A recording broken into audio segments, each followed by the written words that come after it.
Welcome to our show, ladies and gentlemen.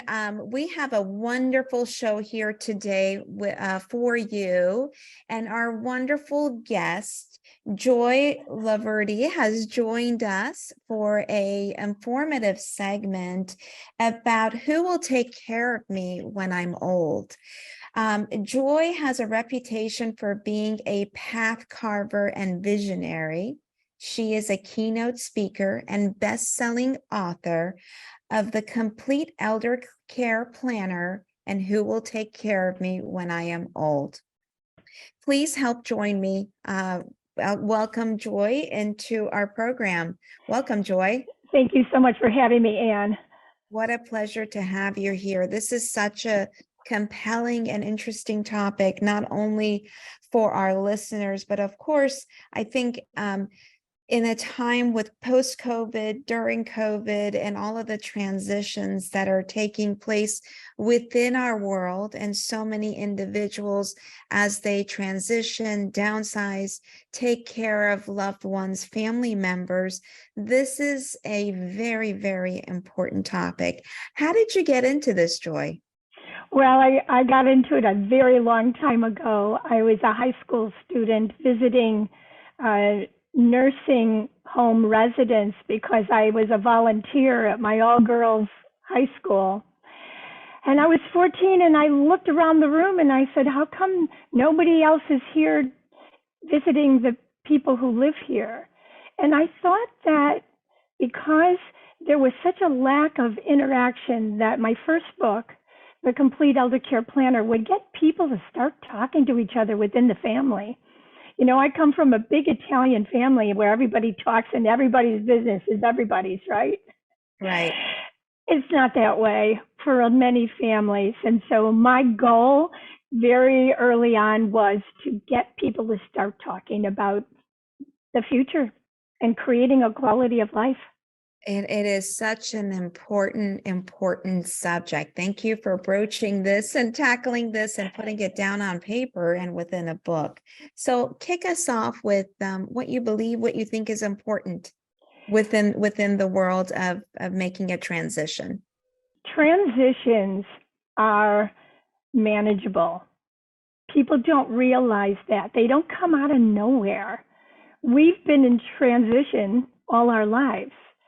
And we are conditioned to anticipate certain events, like when we're going to high school, when we're going to college, what we're going to do for a living, like having a baby. And all these things are expected.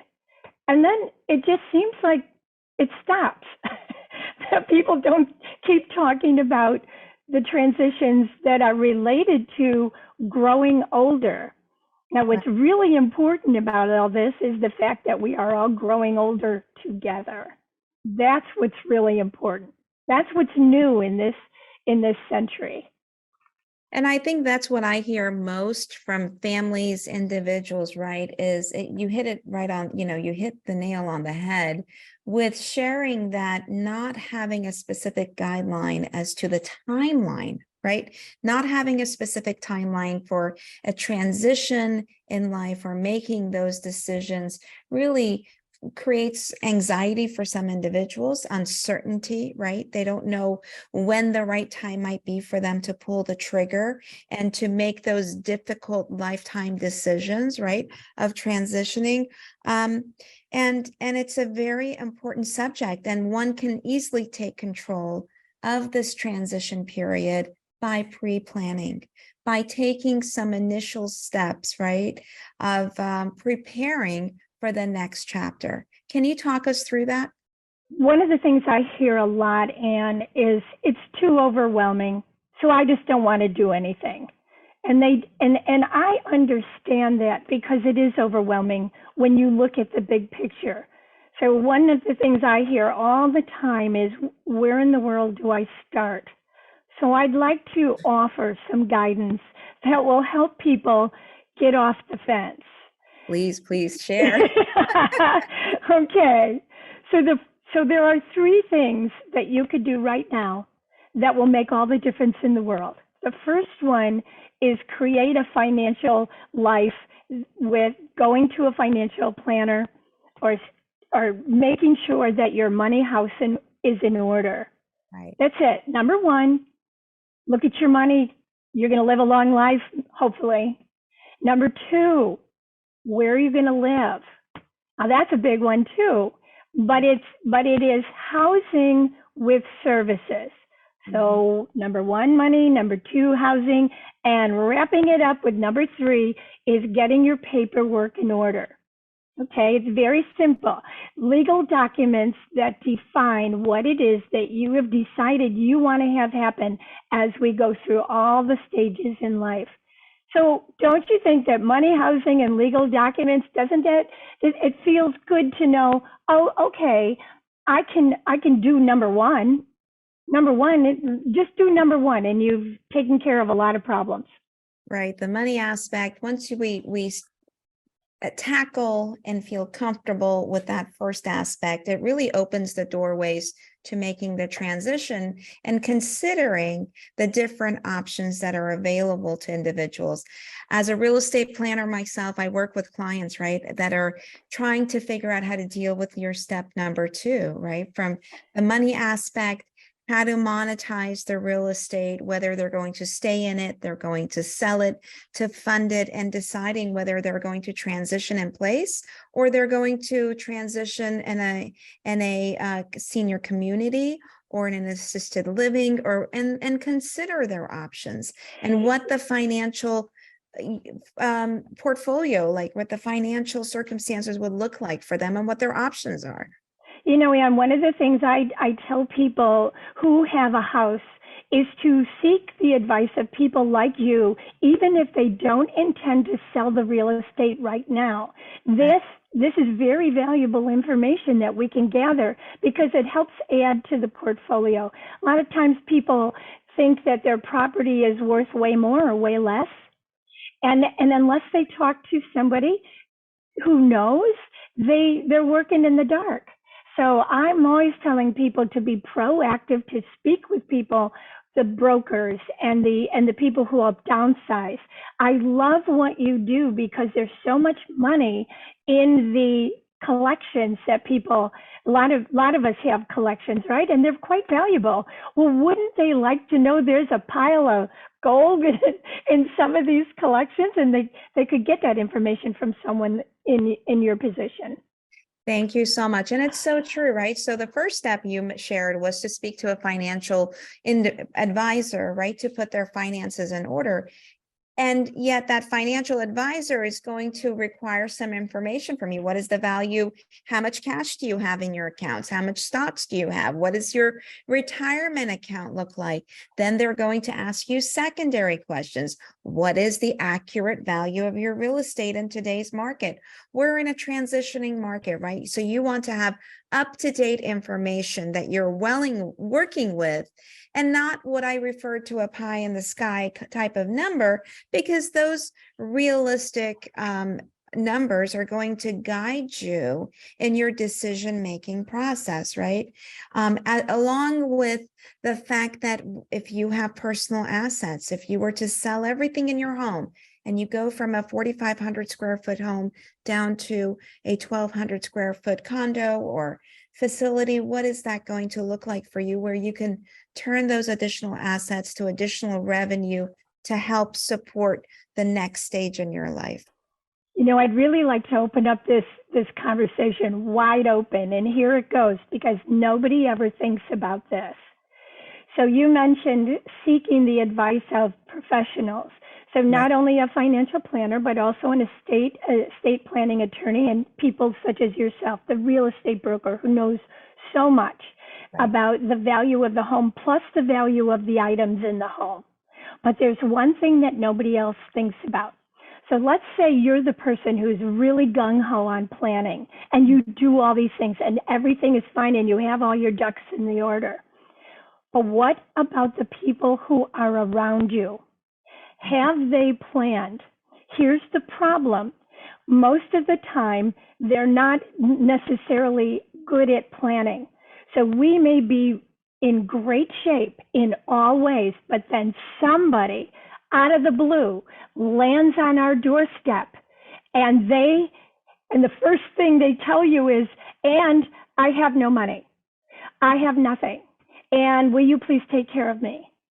Now, what we have to do, if we are so good at planning ourselves and seeking advice, we need to bring other people into the conversation and say, I am planning for my well-being as I age. How about you? And if you don't have a plan, I'm willing to set up a meeting with my advisors and you so that we can make sure that you are not going to look to me as the bank.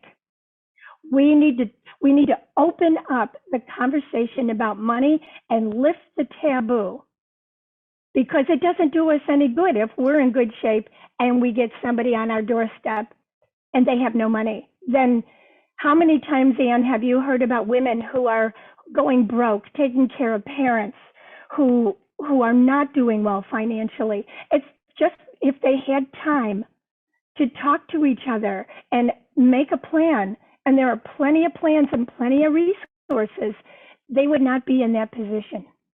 That's an excellent point that you're bringing up, Joy. And thank you for broaching that part of the conversation.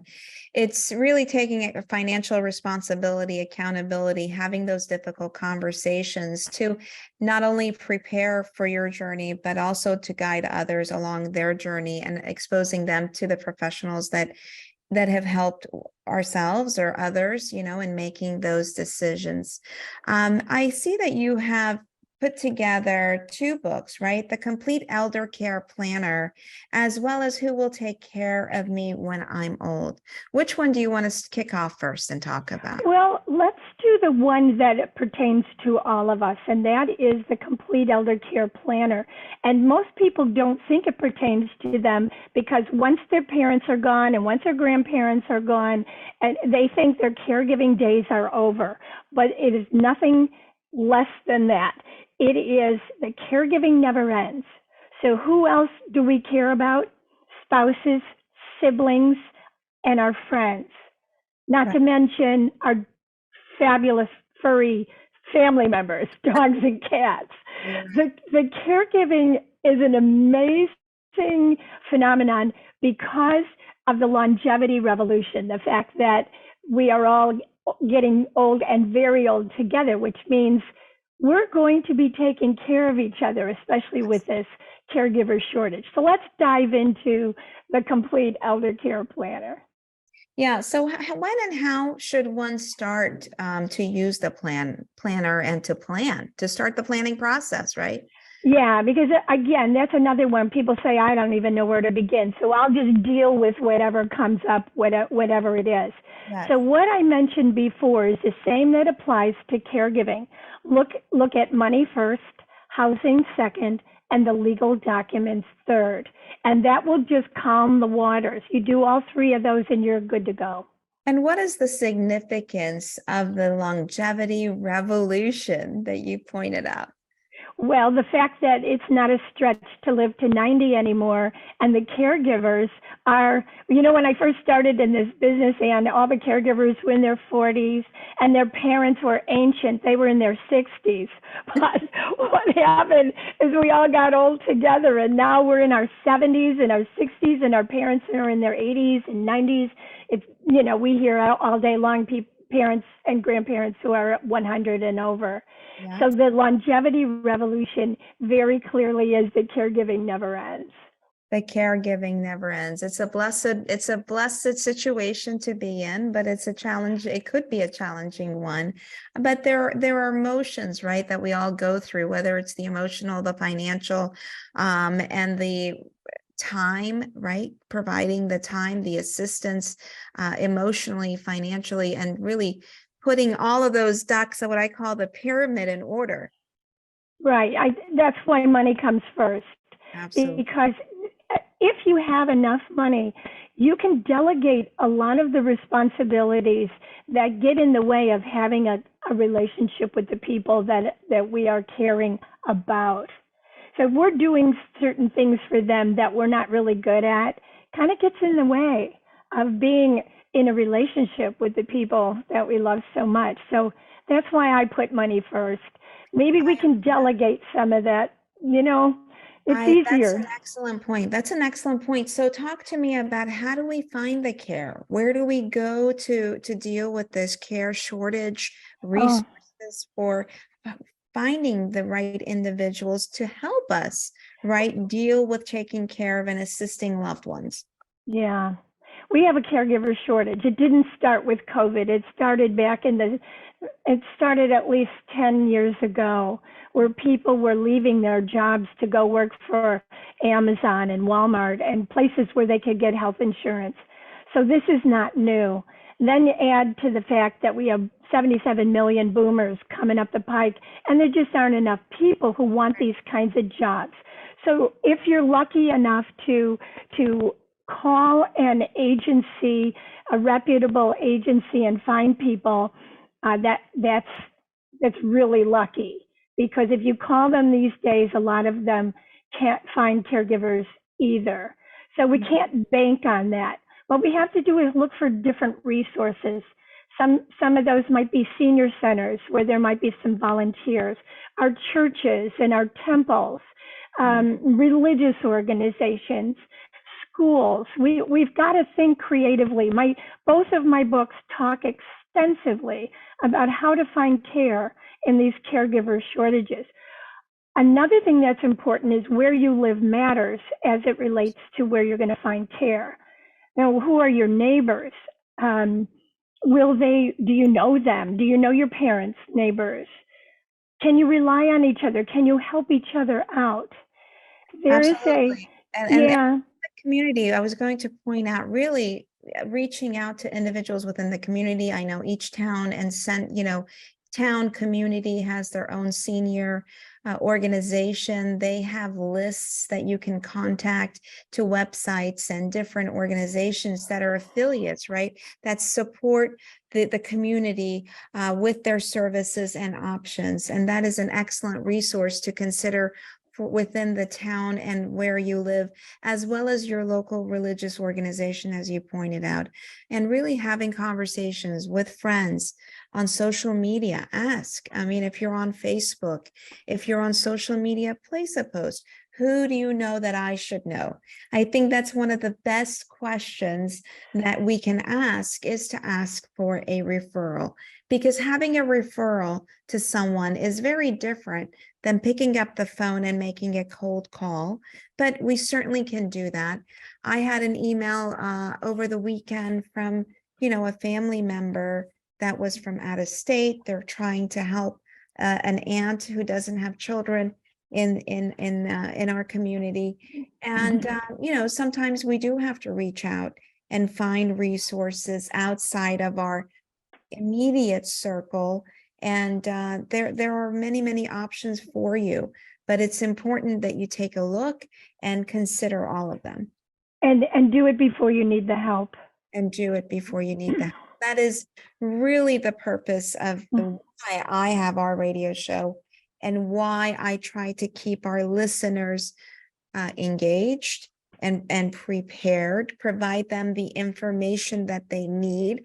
There are different individuals at different stages of their downsizing journey. But I want all of our listeners from our conversations to take away, it's important to take action. It's wonderful to gather information, but if you were to take action every day, a little bit at a time, when you talk about putting together those financial documents, when you talk about gathering those legal documents, when you talk about gathering resource lists of individuals, understanding perhaps what the value of your home is. Are there any expenses that you need to undertake for preparing your home to list? So you need to be aware of those potential expenses that you have to undertake. What if something was to happen in a hurry, or if there was a change in your medical condition, or you just had to move and there was a change in your job, or a change in your partner's circumstances, right? We all are faced with life-altering circumstances that compel us to make difficult decisions. Our purpose here is to have you prepared and encourage you to take action today and be one step closer to achieving those goals. I think that what I've heard from caregivers is that they just didn't know it was possible to plan. They don't know. They said until they had met me or come to one of my talks or read my book, they didn't know there was a how-to. You know, that made all the difference in the world. And what you're saying is so important, Anne. And it doesn't have to happen overnight. It's not stressful when you do one thing, like make a goal. I'm going to do one thing in 1 month. One thing. I'm going to look at one thing that I can complete in a month or two. Absolutely. And you're just ahead of the game by that much. Absolutely. I encourage you to pick up her book, to do your research online on other resources that we have available and others have available for you, and take out a calendar or take out a piece of paper, January, February, March, April, put out all 12 months. Next to each one, put out one component that you're going to be tackling. If you have a 6-month timeline, right? Yeah. Add multiple steps to that 1 month. But whatever it is, how do you eat an elephant one bite at a time? How do you tackle this? By taking one measurable step at a time. They're all doable. It doesn't have to be stressful. It's going to be a rewarding feeling. And this is the most important takeaway I want for our listeners to have is when individuals are done with the process, the number one phone call that I receive is, why didn't I do this earlier? I wish I had taken the steps earlier, because it's emotional freedom. It's so liberating to know that you've addressed the elephant in the room, to take care of the things that you've been putting off, and to have moved closer and to be where you want to be, and to have addressed the things that felt, so as a burden on your shoulder at one time. Yeah. Oh, I love what you're saying. It's so true. One of the things that I like to remind myself is there is no planning in a crisis. Right. So I like the positive aspect of planning, but there are no choices when you're in a crisis. Then you're left with what you get. And so if you're a listener who loves to be in control of their life, of the quality of their life, of everything, you will like planning. It's fun. It is fun. And you know what? You've earned the right. Yeah. Earned the right. This is something so important. You've earned the right to live life, your future, with how you want to see it fold out. On your terms. On your terms, instead of living a life where it's reactory to the circumstances that are happening, sometimes in your control, sometimes out of your control. But I want you to have those options and be prepared.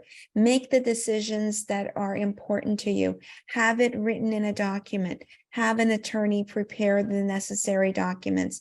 Have the measurable steps in place if something was to happen, that you are prepared, and put together a timeline for you, right? We're in a changing market. If you're, if by selling your real estate, if that's going to create financial freedom for you, I encourage you, let's get moving. Let's get moving, do the things that you need to do to create that financial freedom. If you need to sell assets, real estate, do that. If you need to have a plan in place, take those actions today, because we don't know what tomorrow holds, but you do have control of today, and you can control your tomorrow by taking those measurable, small incremental steps as necessary. What's been I know this is an interview, but I can't wait to ask you, what has been your experience with why people say they don't want to plan? It's the fear, right? Because fear of what? Fear of having to address all of the questions that they've kind of brushed to the side and they don't want to tackle, right? So not knowing where to begin is fearful to some individuals. Not knowing where they're headed is fearful to some individuals. Not having the defined plan is stressful, right? Not knowing what their finances look like could be accessible to individuals. But as we take each individual element and break it down and have someone to hold your hand and to come up and answer those, it's no longer scary. It's no longer as overwhelming as they thought. But when you put all those pyramid elements together, it can become overwhelming for individuals. So having a resource and a book like yours helps you identify, you ask for being provided the questions to ask. It's easy when you just have to fill in the blank, right? And you have a checklist, you have resources, you know how to create this. We have a downsizing course that we're putting together and helping individuals to be able to figure out what are the measurable and actionable steps for them to tackle this whole process, right? For their financial freedom to walk closer to their new life. It's all doable. And there are resources available to make this. We don't want this to be painful. And we want you to have control of your life and to live a life by design. You know, I love what you said, because you also going to add one more thing to that, and that is having somebody like you on the end of a telephone call. Yes. So let's say we have all our lists and we're still scared. Right. They can pick up the phone. They can send you an email and say, can I talk to you? Absolutely. You are probably like me, where people say, can I just talk to you? I'm still scared. I got all the lists. I got the books. I got the TV shows. I got everything. I'm still scared. And that at that point, they contact people like me and people like you. And they have this is what I mean by talking to someone. This is what's missing. Is Right. people are left with too much information and they're still scared. Right. And we get that. And we encourage people to just talk to other people. There's a section in my book, and Who Will Take Care of Me When I'm Old, called Critical Thinking. And I didn't know anything about critical thinking when I wrote the book, but I had been learning a lot about it. And critical thinking is what is really advantageous for us as we begin to think about a future that is unknown. Right. The process of critical thinking is, first of all, talking to someone who is unlike us, who knows different things than us, who is younger, who is older, and who is of a different culture and of a different profession. Now, put all that together, talk to people, and watch what happens to your stress level. Pretty much just subsides. The fear level goes way down. There's magic in having resources like you who just calm the waters. And one of my purposes of being on so many podcasts and is to let them know that there are human beings in this world who are doing this day in and day out and can just calm the waters and hold your hand. Absolutely, because the joy of what is waiting for you on the other side of your planning process of moving, whether it's to a new city, to a new home, to a new destination, being closer to loved ones, closer to friends, or living in a city that you've always dreamed of. It could be outside the country. All of it's waiting for you, but it's not going to magically appear until you take the first step. Another important element, Joy, it was wonderful what you shared about having those dialogues with different individuals. But a great part of this is I would encourage you, pick up a blank book or a journal or a spiral notebook. It could be anything. I encourage you to what I call a brain dump. Do a brain dump. Write down your fears, write down your goals, write down what you want to see happen. And over a few days over your coffee, right? I want you to have a date with yourself and to write everything down. And then to go back and reread it over the next few days and cross out things that you want, that you don't, even though you did a brain dump, it's out. But, circle the things that you want to see happen, highlight or rewrite and fine tune and create a new pyramid of the things that you want to see happen, right? We have clients that talk about wanting to move to Arizona. And then I'm like, okay, before you move to Arizona, go out for a weekend trip, take a drive, go to the local deli, grocery store. Is it where you want to be? Is it the type of experience that you want to have? Not to hang out in the, touristy areas, right? Go stay in a community where you might consider living. Go act like you're living there and experience it firsthand. Is it something that you like?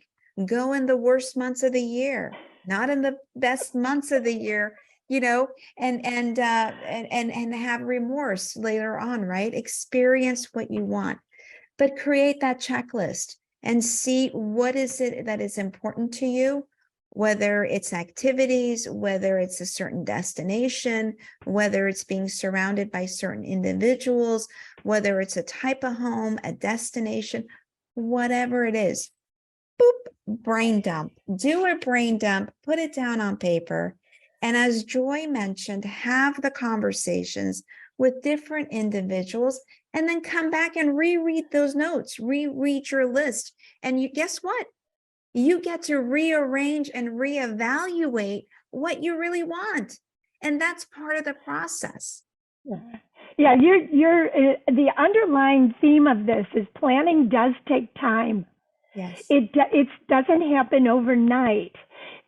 Creating a quality of life as we age means the earlier you start, the more time you have to fix decisions you made and you weren't happy with them. Mm-hmm. And so time is an important factor in planning. That's why we can never do it early enough. Absolutely. So we can fix what we don't like. I owe a phone call to a client today, and it reminds me of her journey. Her husband passed away. She decided to sell her home and then move closer to where her children wanted to move up north. And then she decided, no, perhaps she wanted to move to Florida. Then she reevaluated that decision. And now she's decided she wants to be in a specific community and live a particular lifestyle and have the freedom to be able to lock up her condo, go visit the different children on different sides of the coast, and live a life. But guess what? There were multiple, what I call the ping pong process, right? She considered options that are all over the place. And that is the freedom. That is what's available to you. And that is part of the journey. Make it fun. Don't make it stressful. And consider your options in order to live the life that best serves you and that provides you the happiness that you are so entitled to. Oh, I love that. I love that. We are entitled to be happy as long as we live, but it doesn't happen by magic. No, it does start with planning, having the right conversations, doing the brain dump, considering your options. And coming back and reconsidering your options sometimes. Right. It's okay to change your mind. Absolutely. You don't have to tell everyone. This is another important element. I would love to interject this. As you're going through this, what I call growth process, growth towards your new future, right? Taking a footstep towards your new future. Even though you're having conversations with different individuals, you don't have to unveil that with the people that are closest to you all the time, where you have to tell them, I'm considering A, B, C, or D. Consider them on your own. And as you get closer to those final decisions, perhaps have the conversation, because something that loved ones always do, everyone's got an agenda and they will walk you away from what is sometimes most important to you. So I want you to have that option to consider all of your options, but you don't have to be an open book with everyone as you go through those lists, because I'm certain they're going to walk away. They're going to walk you away from what you really want, sometimes towards what they want. and what serves them the best. So be careful of that. I love that. These are called boundaries. Boundaries. And we know that the people who love us love to tell us what to do because they love us. But we also have to be pretty sure that we are creating boundaries as long as we are not being destructive in other ways. You know, it's one thing to say, I'm going to live in my house forever, but that has you probably hear this all the time. I want to age in place for as long as possible. But most people do not plan to age in place. They just say it. And they don't understand that there's a lot of elephants in the room regarding aging in place.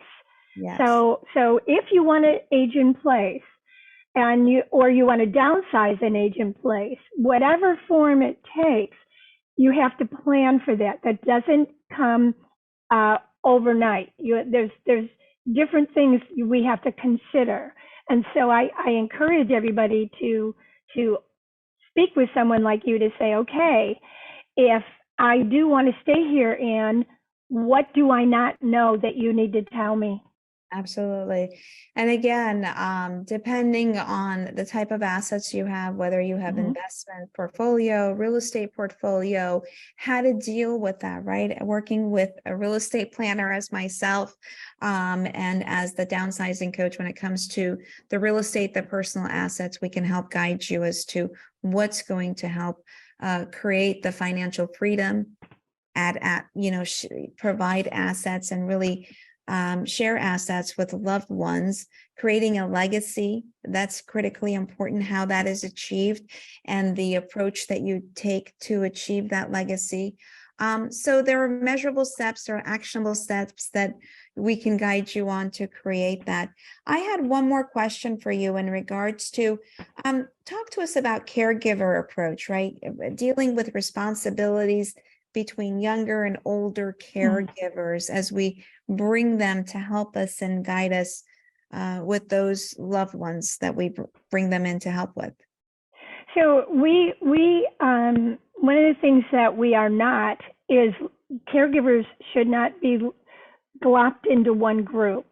So we family members as caregivers have different needs. Some of us are older caregivers, right. Some of us are younger caregivers. And so it's all about what we've mentioned before, the time it takes to make sure that we're constantly taking care of our own needs as we care for others. So right. There's a big difference between being a younger caregiver. Some of these family members are caring for others. They're in school. How in the world are they supposed to do that? Caring for parents, caring for grandparents. Then we have the older caregivers like myself, who are caring for people who are 90, 100, and really close to my own stability in life, planning for housing, planning for money, planning for legal, at the same time, simultaneously. So as we approach family caregiving, we need to pay very close attention to our unique needs first and come from that point of view. Otherwise, we sabotage our own well-being. So that's a big difference. And when I speak, I'm not speaking to one big group called family caregivers. We all have to pay attention to our unique needs. And I bring that up. What's the difference between being a younger caregiver and an older caregiver? And then we talk about all those definitions and how we can go forward on that note. Yes, it's so true. And in order for us, as they say on the airplane, when the oxygen mask drops, right? You have to put the mask on yourself first. Right, right. Put the mask on the others. So bringing in the right help to guide us and to assist us and not undertaking more than what we can bite, allowing us so that we have the emotional bandwidth, right, to be able to continue forward to support everyone around us. I want to jump into your other book, Who Will Take Care of Me When I'm Old? I think That is such a beautiful, not only a beautiful title, Mm. but talk to us a little bit about this. I have to tell you, Anne, I've had some mixed reactions to the title of that book, as you can only imagine, because I've had 90% of the people say thumbs up. I think about it all the time, but there are plenty of people who say, I don't want to think about it. That fear level is pretty high. Then there are other people who say, I have everything in order. I got all my legal documents in order. I got plenty of money in the bank. I know where I'm going to live.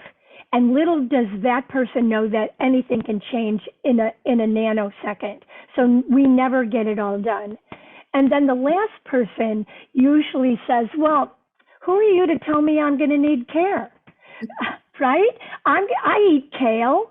I'm healthy. I exercise every day. And to that person, I say, you're absolutely right. There really is no guarantee that we are going to need somebody to care for us. My mother never needed a day of care in her life. She's a strong 92-year-old Italian woman who one day didn't wake up. But that night she had the spaghetti sauce and the pasta on the stove ready to cook us all dinner. So there's no guarantee that we're going to need care.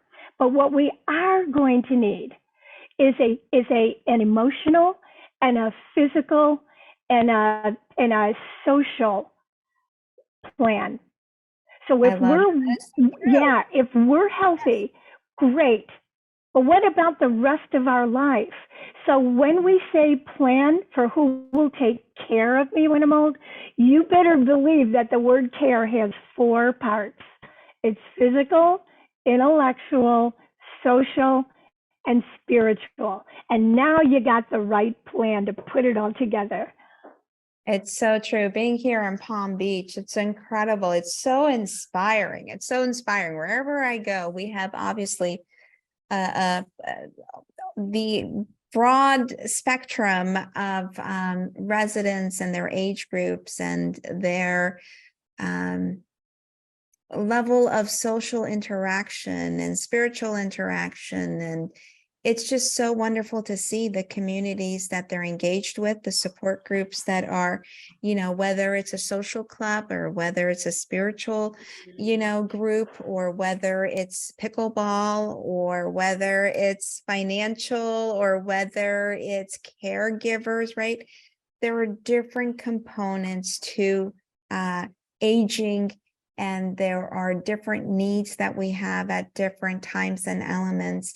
And I love the fact that you're broaching this conversation and hitting the nail on the head by forcing people, stop, take a look at this, so that they can prepare and to consider the options. And again, to evaluate, reevaluate, and figure out what makes the best sense for them.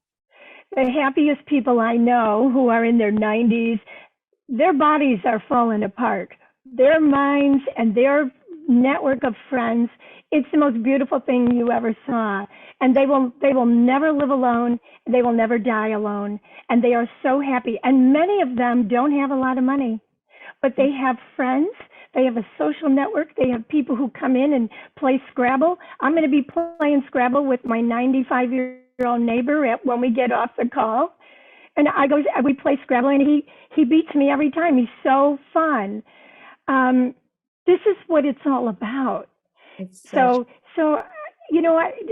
we need to go far beyond just lifting weights and all that.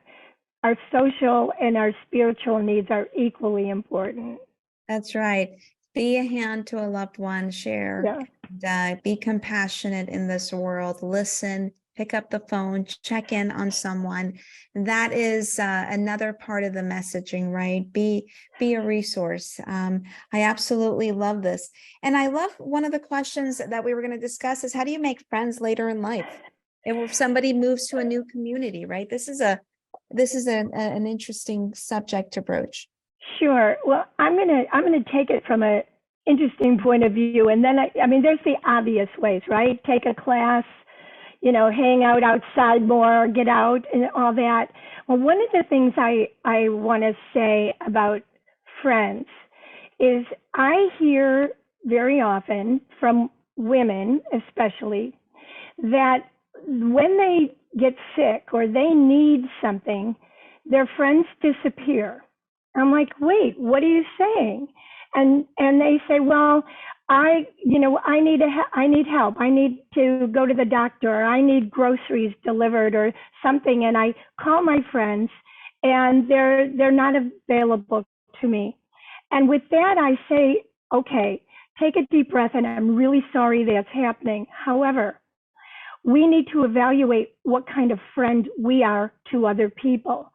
Are we givers or are we takers? That's so And if you are a taker, you will lose friends left and right. So the first thing we need to do is do an analysis on the quality of the friend that we are, and even give it a test drive. So say to somebody, I'm here for you, and then let somebody call you at 2 a.m. and you be there for them.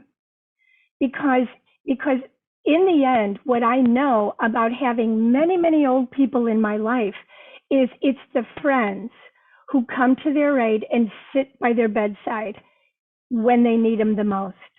It isn't some social worker or some caregiver that they hired. It is people that they developed, and they're all out of family, and now they're into the friends, and the friends are there for them. How do you meet friends? You find the different kinds of activities that are more about meeting more than once. Mm-hmm. So these would be classes where you might take a language class or something where you can study with people who are younger than you, take classes with people who are younger than you. Just be more social and say yes. And of course, look online, social media. There are meetups with women and men groups. My husband plays men's senior baseball, where he has a bunch of guys who are playing baseball, not softball, and these have become their friends. So do activities where it involves other people. It's pretty much a no-brainer. It's what happens after that that's important. Right. Right. And again, senior centers have activities. Go join different social community centers, have organizations. Your religious organization has events, be a member. And I love the fact that what you hit on as well is, are you a giver or a taker? Be a giver now in order to receive, right? We have to do a little bit of both in order to develop those friendships, to have a meaningful conversation, to be a listener, and as we listen, we learn. We learn from journeys, we learn from stories. Absolutely. The loneliest people, according to studies, are the young people, 18 to 25. They are in need of connection. So being Italian, you can only imagine my approach to this group is come over for dinner. And I have these people come over for dinner at my house, no going out. And we sit around and we talk, and it's quiet. And so invite people over to have a meal with you. I have a movement that I started when I wrote the other book, Who Will Take Care of Me? And that is, let's eat together. And more people are inviting people over for dinner, not potluck. I do everything so that they could get the feeling of what it means to enjoy a meal together. Where else are young people going to get that? And they contact me and they say, hey, we're going to a movie. Do you want to come? We're going to the beach. I'm going to be in a play. Will you come see my play? You see, it's give, take all day long, but it starts with giving. I think you and I are very much similar in that. My table is always full. I love to cook. I love to entertain. I no longer have the big home with the large, my dining table was always filled for Thanksgiving, Christmas, holidays. And I love to do that. I do it on a smaller scale now in my condo. Okay. But you know what? I absolutely love having friends, neighbors. And again, I think it's important. Where this is important is also where you choose to live. where there are others that are similar, where you can have supportive neighbors. Where I live here, we meet downstairs in the pavilion by the pool. We'll do a small cocktail, or, we'll do gatherings together, whether it's in my condo or a friend's condo. She has a ton of girlfriends, and, we get friends together from, sometimes I'm the youngest, I'm like 52, and then we'll have friends that are in their 90s. But it's a beautiful thing. We're doing a movie, we're doing a screening tonight of I think Bocelli, there's a movie out or something we're doing tonight as a group. We're getting a group of ladies together, all age groups, and we're going out. So whether you're a catalyst or you decide to join a group, it's wonderful to create that community, to create those friendships, and to create those relationships that are there to support you. I understand, and I know you will too, that there are women who are shy. They're not, excuse me, they are not extroverts. They are not comfortable. They don't feel comfortable. And that's one of those big fears, right? But as we get older, to be social is going to be almost at the top of the list. Yes. And that if there's any fear that anyone has to get over, is the fear of talking to strangers. Yeah. And I just encourage someone to just say yes when you mean no. But Just say Joy, yes. I would say that applies to not only women, right, but also men, right? There's a lot of men that are in very similar situations, and I feel Yeah. that they're a bit lonely, and they're Yes. not used to having conversation, and they can be Yeah. even more introverted than women sometimes. That's right. So as women, we can invite men to our women's groups, and they love it because we do that.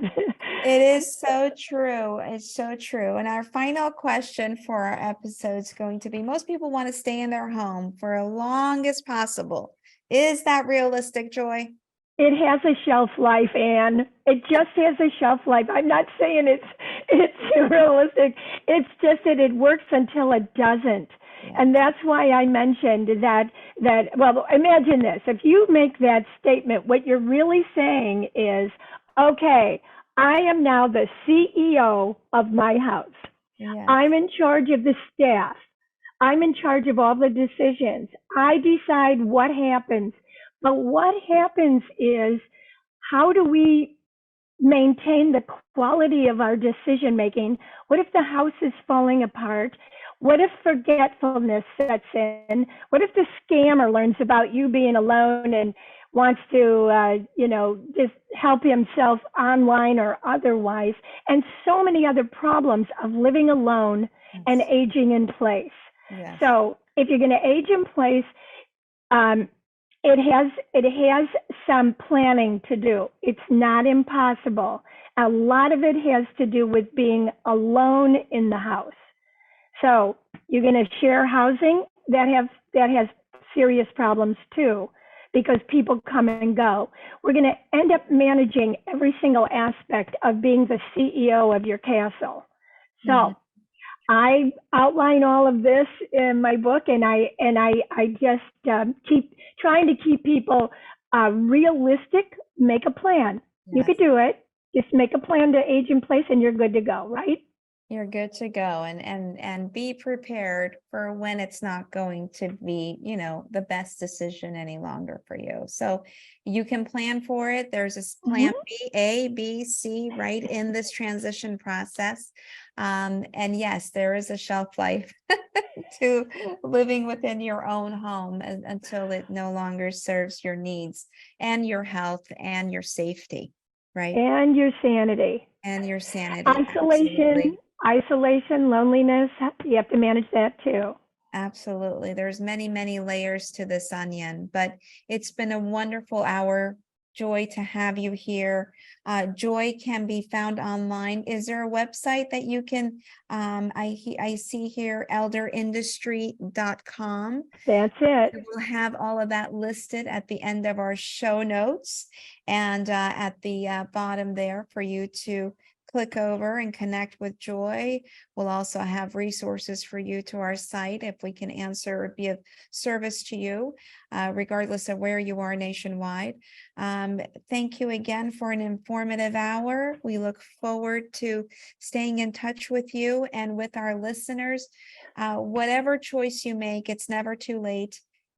We just encourage you, and the purpose that we're here is to encourage you to take measurable action steps every day towards the future that you want to see happen for you to live your very best life.